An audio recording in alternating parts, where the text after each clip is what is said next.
இன்று நம்முடைய திருவண்ணாமலை பங்கில் உள்ள இந்த திருச்சபையானது குடும்ப விழாவை நாம் கொண்டாடுகிறோம்.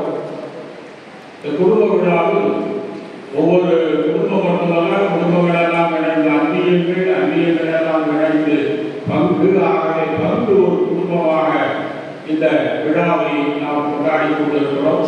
ஆகவே இந்த குடும்ப விழாவினுடைய வாழ்வுகளை இந்த குடும்ப விழாவில் உங்கள் குடும்பங்கள் எல்லாம்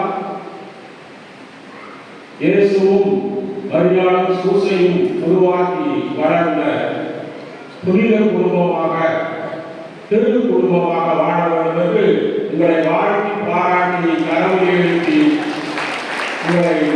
நீங்கள் வாழ்ந்ததற்காக இந்த நாள் வரை குடும்பமாக வாழ்ந்ததற்காக வாழ்கிறேன். இனிமேல் குடும்பம் ஒற்றுமை, சமாதானம், சந்தோஷம், இறைவனுடைய அருள் நிரம்பி நிறைவாழ்வை பெற வேண்டும் என்று உங்களை அனைவரையும் நான் பாராட்டுகிறேன்.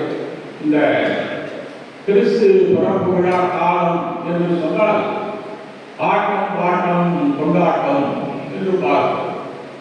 அதனால் அந்த ஆட்டம் பாட்டம் கொண்டாட்டம் எல்லாம் திருவழிபாடு, திருச்செல்வனுடைய திருவழிபாட்டில் நாம் பார்க்கிறோம். அது திரு குடும்ப விழாவோடு அது கொஞ்சம் கொஞ்சமாக அது உச்சத்தை எட்டுகிறது. அது இந்த திருக்காட்சி விழாவில் இது இந்த குடும்பம் மட்டுமல்ல, உலகமே ஒரு குடும்பம். இந்த ரட்சகர் இங்கே உள்ள கிறிஸ்தவர்களுக்கு மட்டுமல்ல, இயேசு கிறிஸ்து உலக ரட்சகர் என்று அறிவிக்கிற மிக அற்புதமான ஒரு விழாவை நாம் கொண்டாடி கொண்டிருக்கிறோம். இந்த விழாவில் நாம் இப்போது ஆட்டம் பாட்டம் கொண்டாட்டம் மகிழ்ச்சி இப்படியெல்லாம் நான் வாழ்ந்து கொண்டிருக்கிறேன், எங்கள் குடும்பம் மகிழ்ச்சியாக நிறைவாக வாழ்ந்து கொண்டிருக்கிறது என்று இறைவனுக்கு நன்றி செலுத்துகிறோம். ஆனால் தொடர்ந்து இந்த பார்க்கிறோம், இந்த நிறைவாழ்வு இது நிறைவிற்கும் நிறைவாழ்வாக வாழ வேண்டுமானால் அது இறைவனுடைய அருளால் மட்டுமே முடியும். ஆகவே இன்றைய திருக்காட்சியில் 3 ஞானிகள் ஒவ்வொரு குடும்பத்திற்கும் மிக சிறந்த எடுத்துக்காட்டுகளை அவர்கள் அளிக்கிறார்கள். இந்த திருக்குடும்ப விழாவை மிகச் சிறப்பாக ஆக்குவதற்கு ஒரு உதவியும் அருமுதவியும் உழைப்பையும் பலரையும் கொடுத்திருக்கிறார்கள். ஆகவே அவர்களையும் இந்த நேரத்தில் பாராட்டுகிறோம். அந்த குடும்பங்களையும் நாம் நினைவு கொண்டு இந்த விழாவில் அவர்களையும் ஆண்டவர் கொடுப்பவர்களுக்கு இன்னும் அவர் அமுக்கி குலுக்கி அவர்களுடைய குடும்பத்திற்கு நிறைவாக அழைக்க வேண்டும் என்றும் நாம் அவர்களுக்காக நாம் இறைவோம்.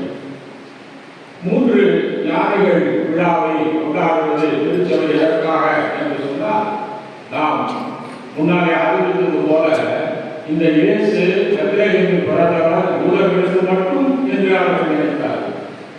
பிறகு அவர்கள் அந்த பாலஸ்தீன மக்களுக்கு மட்டும் என்று நினைத்தார்கள்.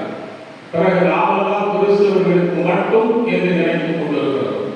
ஆனால் திருச்சபை இன்று கடவுளே அவர் சொல்லுகிறார், இந்த இயேசு ரட்சகர் உலக ரட்சகர், உலக மக்கள் அனைவருக்கும் ரட்சகரை கொடுக்கக்கூடியவர் என்று அதை காட்டுவதற்காகவே தான் இந்த 3 ஞானிகள் விழாவை கொண்டாடுகிறார்கள்.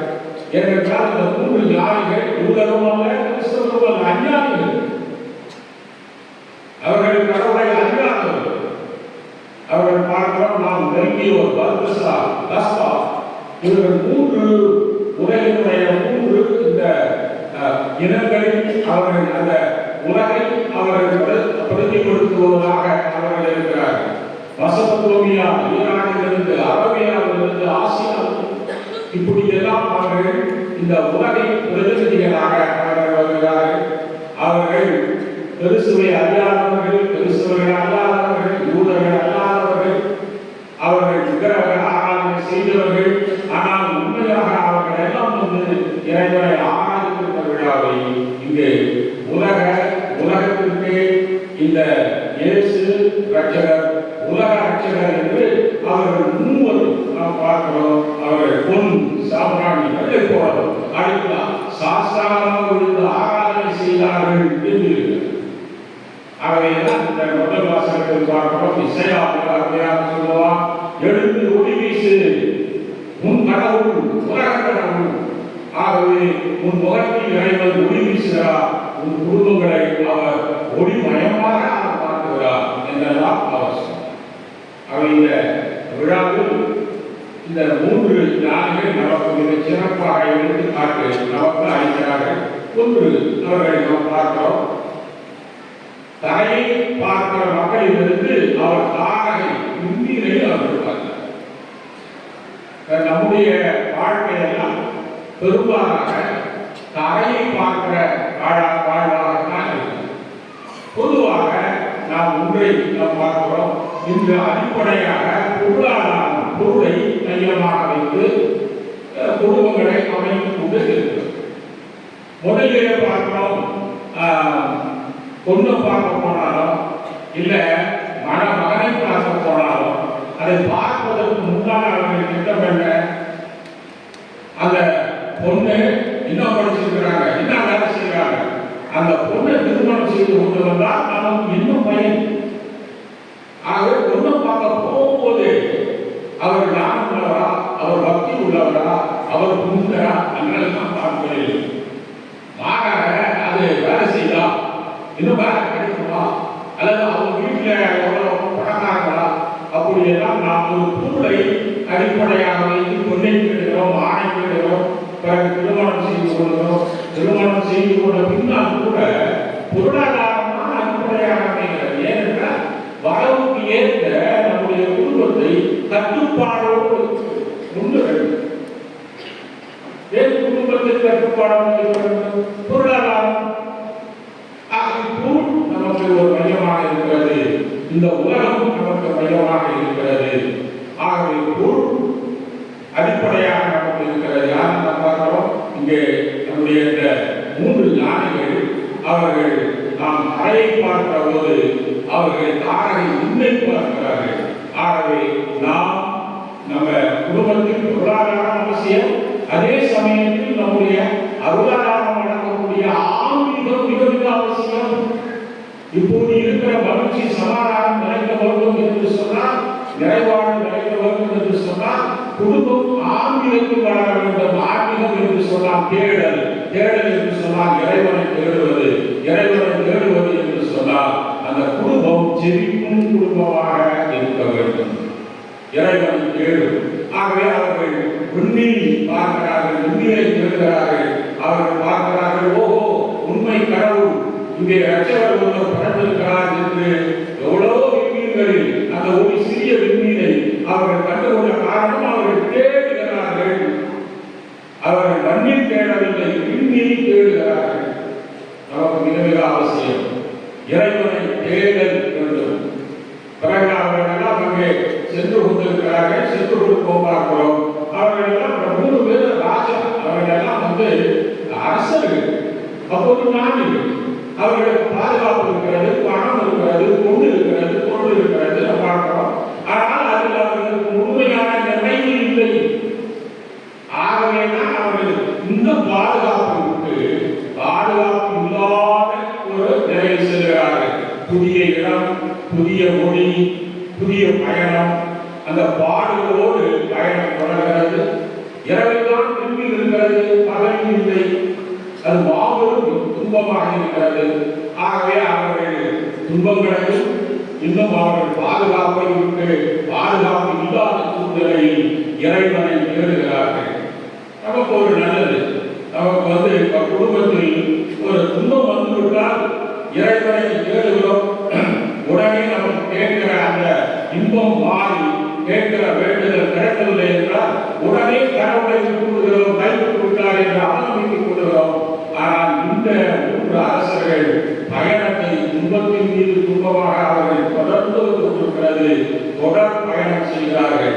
ஆகவே நம்முடைய குடும்பத்தில் தொடர் பயணம் செய்ய வேண்டும் என்றால் நமக்கு இறை நம்பிக்கை, இறை நம்பிக்கை. அவர்கள் கடவுளை நம்பிக்கொண்டு துன்பங்களை எல்லாம் கடந்து கொண்டிருக்கிறார்கள். இன்னொரு பார்க்கிறோம், கேட்கிறோம் நமக்கு கடவுள் காலம் காட்டி விட்டால் ஆகா ஏமாந்து போனோமே என்று கடவுளையே கைவிட்டு விடுகிறோம்.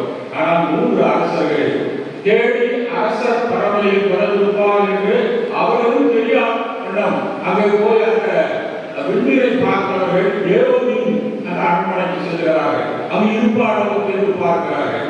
அவங்க எதிர்பார்த்த அரசர் அங்கு மெசியா அங்கே இல்லை. ஏமாற்றம், ஆனால் ஏமாற்றம் கண்டு அங்கே துவண்டு விடவில்லை. மீண்டும் தேடுகிறார்கள். ஏரோதியனுக்கு தேடுகிறார். அந்த குழந்தையை சரியாக அறிந்து இருக்கிறார் என்று சொல்லுங்கள், நான் அவரை ஆராய்ச்சி இருக்கிறேன் என்று சொல்லுகிறார். இந்த எண்ணம் அந்த குழந்தையை கொல்லுவதற்காக தேடுகிறார். ஆனால் 3 அரசர்கள் கொல்லுவதற்கல்ல, ஆராய்வதற்காக அவரை தேடுகிறார். அந்த பயணம், தேடல் பயணம் தொடர்கிறது பார்க்கிறோம்.